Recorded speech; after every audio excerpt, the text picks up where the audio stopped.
भारत की इस पुण्य भूमि ने अनगिनत वीरों को जन्म दिया है। ऐसे शूरवीर जिन्होंने बिना किसी लोभ, लालच या सत्ता की चाहत के हंसते हंसते अपने धर्म और देश पर प्राण न्यौछावर कर दिए, जिन्होंने जुल्म और अन्याय के विरुद्ध तलवार उठाई, सच और न्याय के लिए लड़े, चाहे कीमत कुछ भी हो। अगर हम सिख धर्म की बात करें तो ये धर्म केवल विचार नहीं, बलिदानों की मिसाल है। गुरु अर्जन देव जी, जिन्हें मुगल बादशाह जहांगीर के हुक्म पर गर्म तवे पर बैठाया गया, उबलते पानी डाला गया, लेकिन उन्होंने हार नहीं मानी। गुरु तेग बहादुर जी, जिन्होंने औरंगजेब की जबरन धर्म परिवर्तन की नीति का विरोध किया। जब हिंदू धर्म को मिटाने की साजिश हो रही थी, तब गुरु तेग बहादुर जी ने अपनी गर्दन कटा दी, मगर आत्मा नहीं झुकाई। गुरु गोबिंद सिंह जी, जिन्होंने अपने पिता, अपनी मां और चारों साहिबजादों की शहादत दी, मगर झुके नहीं। और आज हम आपको एक ऐसे ही महावीर की गाथा सुनाने जा रहे हैं। एक तपस्वी जो बना सेनापति, एक सेनापति जो बना राजा, एक राजा जो बना शहीद, और जिसने हिंदुस्तान की धरती पर पहला खालसा राज स्थापित किया।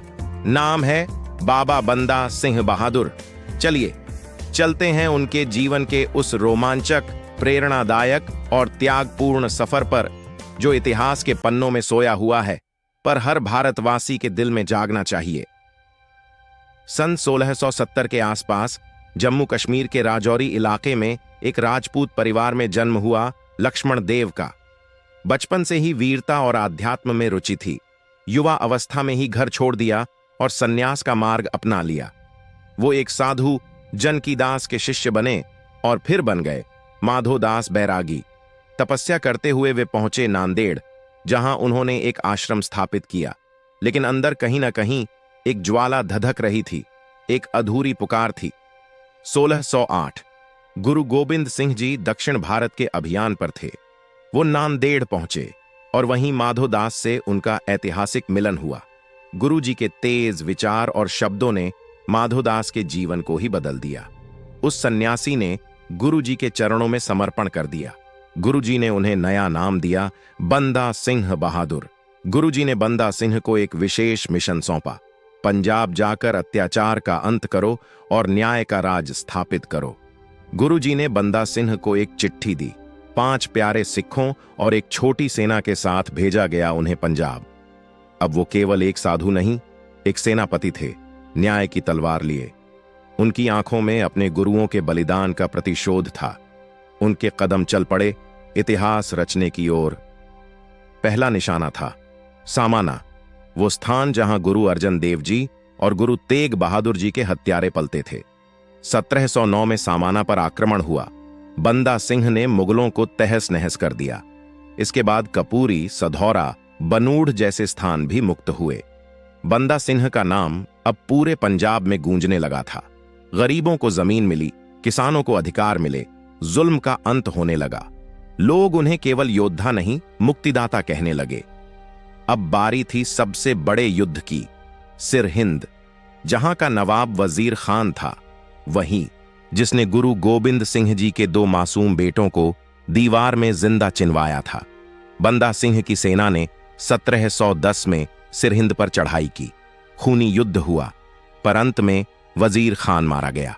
यह केवल विजय नहीं थी, यह न्याय की पुकार थी, एक मां के आंसुओं का बदला था। सिरहिंद की विजय के बाद बंदा सिंह ने पंजाब में पहला सिख राज स्थापित किया। राजधानी बनी लोहेगढ़। उन्होंने सिक्के चलवाए जिन पर लिखा था, दीग तीग फटीहे नुसरत बीदरंग याफत आज नांक गुरु गोबिंद सिंह, अर्थात दान और तलवार की विजय परमात्मा की कृपा से मिली गुरु नानक और गुरु गोबिंद सिंह से। उन्होंने जमींदारों से जमीन छीनकर किसानों में बांटी। उनका राज सच्चे लोकतंत्र और समानता का प्रतीक बना। मुगल बादशाह फर्रुखसियर को यह बर्दाश्त नहीं हुआ। उसने विशाल सेना भेजी, हजारों की संख्या में। बंदा सिंह ने जंगलों और पहाड़ों में संघर्ष किया, लोहगढ़ से निकलकर गढ़शंकर और फिर गुरदासपुर तक। 1715 में गुरदास नंगल में बंदा सिंह और उनके साथियों को घेर लिया गया। 8 महीने तक भूख प्यास, बिना मदद और अंत में बंदी बना लिए गए। 700 से ज्यादा सिखों को दिल्ली लाया गया। बंदा सिंह को लोहे के पिंजरे में बंद किया गया। दिल्ली की सड़कों पर उनकी सवारी निकाली गई, डराने के लिए, मगर जनता उनके साहस को देख श्रद्धा से भर गई। उनके छोटे बेटे को उनकी आंखों के सामने मार दिया गया, पर न आंख नम हुई न चेहरा झुका। 1716 में दिल्ली में कुतुब मीनार के पास बंदा सिंह बहादुर ने शहादत दी, पर एक शब्द कहे बिना, सिर उठाकर। उनका अंतिम वाक्य था, मैं मर रहा हूं पर खालसा जिंदा है। बाबा